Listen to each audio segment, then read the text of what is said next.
Hi guys, I'm Mikkel. Many of you don't know me because I'm an asynchronous student, but welcome to my little presentation.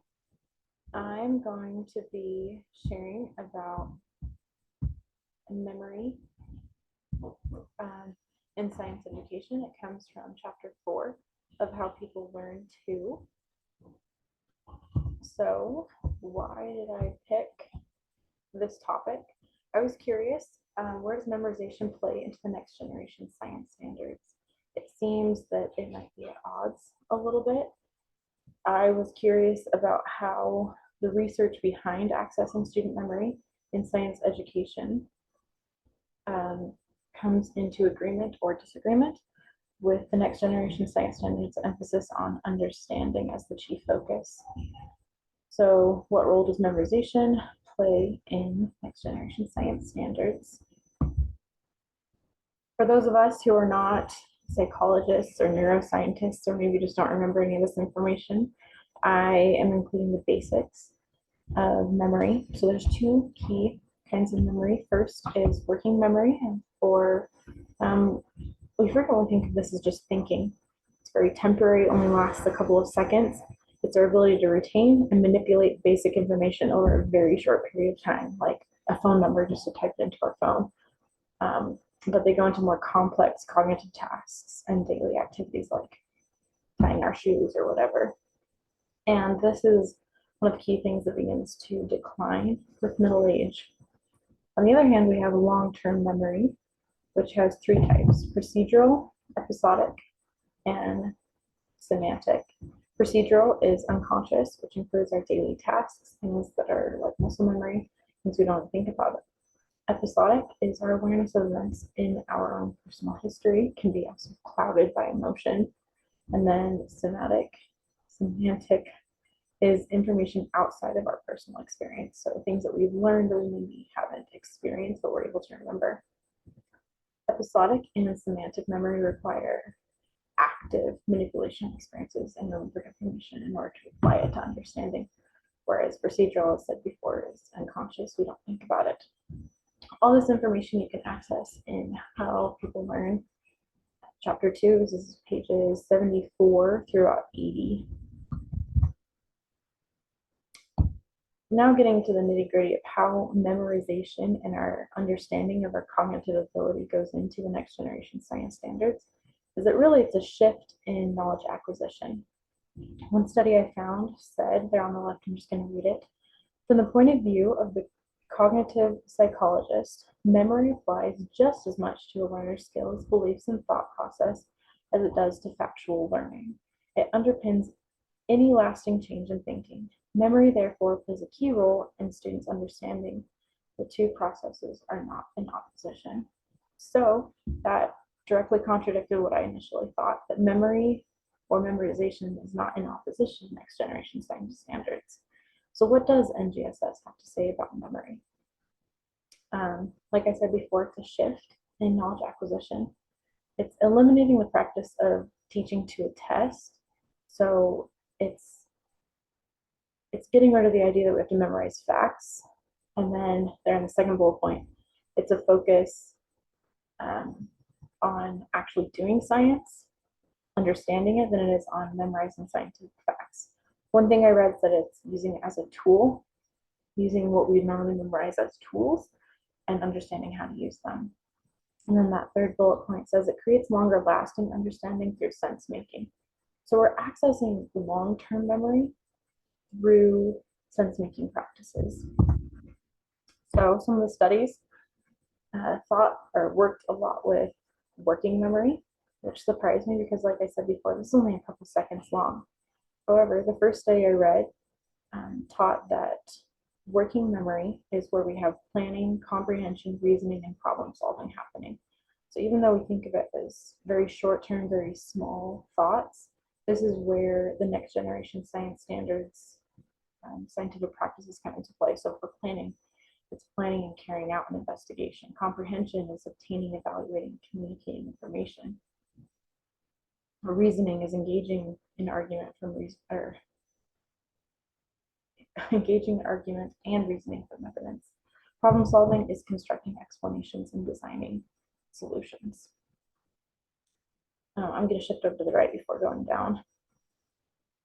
Another thing that I looked into was working memory overload, or another thing is cognitive ability limit, which is the idea that the more information we attempt to store in our working memory, so like whatever we're trying to think about right now, if we think about too much, it weakens our ability to process.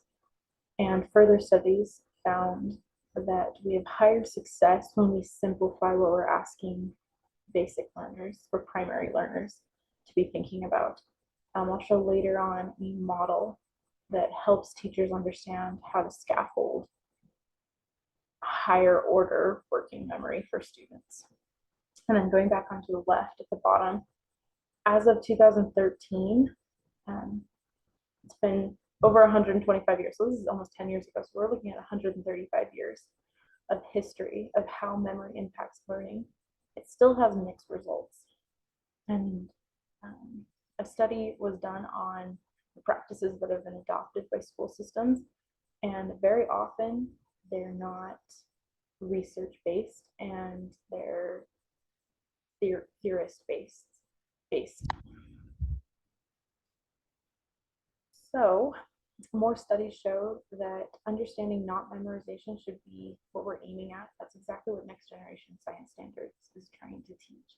It's accessing more diverse parts of the brain to strengthen that recall. So rather than just giving information, having it sit in our working memory and then regurgitating it, what we're doing is we're taking information in and we're putting it into our semantic and episodic memory to make more connections in, that's where the cross or the core disciplinary ideas and the cross-cutting concepts can come into play in Next Generation Standards. So understanding not memorization should be aimed at. However, there is a caveat that students still need to be able to memorize order of magnitude knowledge, which is important constants, direct experiment with direct experimental significance. So this is like the gravitational constant to enable students to progress further to understand the literature. Another study found through giving 7th and 8th grade students 2 different ways of learning. One was just written conceptual material, and the other was narrative-based scientific discovery. They studied how 7th and 8th grade students were able to retain and remember the things that they learned in other ways identical science units. And it showed that the inquiry and discovery-based science units yielded higher retention levels, and students were able to access that knowledge later on. Also, this last study that I'm going to show you here at the bottom is probably my favorite one that I found, that science students recall better when asked to demonstrate their understanding of drawing versus written explanation. And this goes directly with Next Generation Science Standards, creating and reviewing models. They had students, they had a control group and then a group that just did drawings. So the students in the control group only wrote their explanations, and then another group of students drew their explanations of how they were understanding something over the course of 4 weeks. And then they were asked to recall verbally what they had learned. And the students that grew their explanations had better recall and deeper level of understanding than the students who had written their explanations. Finally, how does this play into our practice as novice teachers? Each of these bullet points I have was pulled from one of the studies that I looked into, and I'm going to go into these, and you can see my references page, more information on these bullet points. First is to check for attention. Students are creating memories when they're paying attention. That should seem like really obvious, but one of the studies found that students who had more distractions in the classroom had worse levels of long-term memory, even though their working memory was more actively engaged during class. The second one is to have inquiry or discovery-based lessons. This goes directly with next generation standards phenomenon-based lessons. The third point is to get up and move. Students' working memory limit is expanded when they're physically moving. That might not be true for all students, but getting up and moving helps them to have better cognitive ability. Use students' past learning, so access that past learning to link it to their further understanding. This is those cross-cutting concepts. That helps to dive deep into what students already know and make more connections that they can remember later on. The fifth point there, space out the learning. One of the studies that I read showed that students are able to recall better when their learning is spaced out over the course of several months versus a few days or a few weeks. That's because their memory needs to go into long-term memory in order to be successful rather than just that short-term memory and that working memory.